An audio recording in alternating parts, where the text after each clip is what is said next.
Hi friends, అందరూ నమస్తే. Arun Shiva @ YouTube ఛానల్కి స్వాగతం. నేను మీ కే స్వరప్రసాద్ను.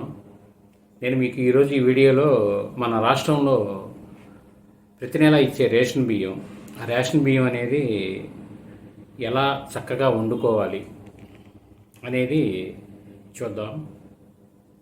మీరు పొయ్యి మీద బియ్యం కడిగి అన్నానికి అన్నీ సిద్ధం చేసుకొని ఎసరు అంతా రెడీ అయి ఉడుకుతుండగా అన్నంగా మీరు ఒక లోటాలో కానీ దీనిలో అందుకని గోరువెచ్చని నీరు ఒక 1/2 లీటర్ సిద్ధం చేసుకోండి. అంటే మీరు అన్నం వండే క్వాంటిటీని బట్టి మీరు గ్లాస్ బియ్యం వండితే ఒక గ్లాస్ సిద్ధం చేసుకోండి. ఎక్కువ కిలో వండితే ఒక 1/2 లీటర్ పైన సిద్ధం చేసుకొని గోరువెచ్చగా నీరు ఉంచండి.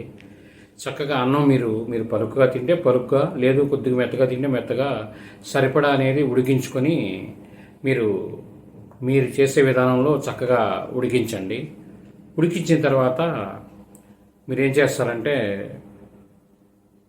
గంజి మామూలుగా ఉంచుతారు కదా, ఉంచిన తర్వాత పూర్తిగా గంజి ఉంచిన తర్వాత ఈ గోరువెచ్చగా ఉన్న నీరు దానిలో అంచునుంచి ఇలా పోసి ఒకసారి కదిలించి గుడ్డతో గట్టిగా పట్టుకొని ఉన్న గంజి కూడా మొత్తం ఉంచేసేయండి. ఈ నీరు వెళ్ళిన తర్వాత మొత్తాన్ని ఉంచేయండి.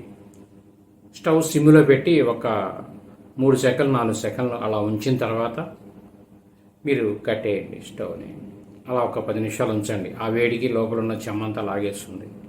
అన్నం చాలా బాగుంటుందండి. ఇలా చేసి చూడండి. స్టోర్ బియ్యాన్ని మీరు అమ్ముకోక్కర్లేదు. ఇంకోటి ఏంటంటే పాత బియ్యం కావాలనుకునేవారు స్టోర్ బియ్యాన్ని ఏం చేస్తారంటే మీరు తీసుకున్న తర్వాత ఒక 2-3 గంటలు ఎండలో ఉంచండి.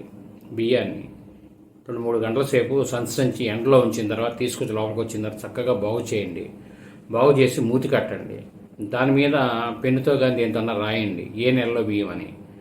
ఆ బియ్యం అనేది మీరు ఇప్పుడు ఈ నెల మనం మే నెల అండి. మీరు ఫిబ్రవరి నెల బియ్యం మే నెలలో తినేటట్టుగా వరుస రాసుకోండి. చక్కగా మీరు బియ్యం రాగానే ఎండలో పెట్టి తీసుకొచ్చి చక్కగా బాగు చేసుకొని మూతి కట్టేసి దాని మీద రాయండి. ఇవే పాత బియ్యం అవుతాయి.